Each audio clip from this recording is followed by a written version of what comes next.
Norways have a very rough, kind of almost ashy bark. Tim Schmalz, a plant pathologist, is pointing out a Norway maple tree and a burning bush shrub. It's not in full glory right now. Two plants considered invasive species. The word's out there that these plants are really not great for the environment, that they don't play well with other species, and that they are crowding out the plants that we care about in the woods. That bad behavior lands the Norway maple, burning bush, and 5 other plants on a proposed list to be added to a statewide quarantine rule in Vermont.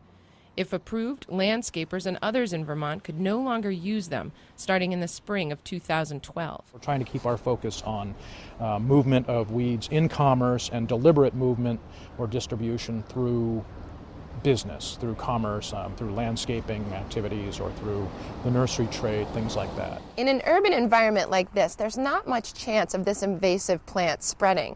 The problem comes when birds eat the seeds and transport them to fields and forests. Norway maple, burning bush. Sharon Plumb from the Nature Conservancy calls them and the Japanese barberry the big 3, and says they are threatening overall forest health. Sometimes we'll see just one barberry plant and say, a landowner might see it and say, that's not going to be a problem, won't worry about it. They turn their back, come back 4 or 5 years later, and suddenly there's an acre of these plants. Plumb adds that songbirds and wildflowers are impacted, as well as something closer to our hearts and pocketbooks. You also don't see the regeneration of native trees.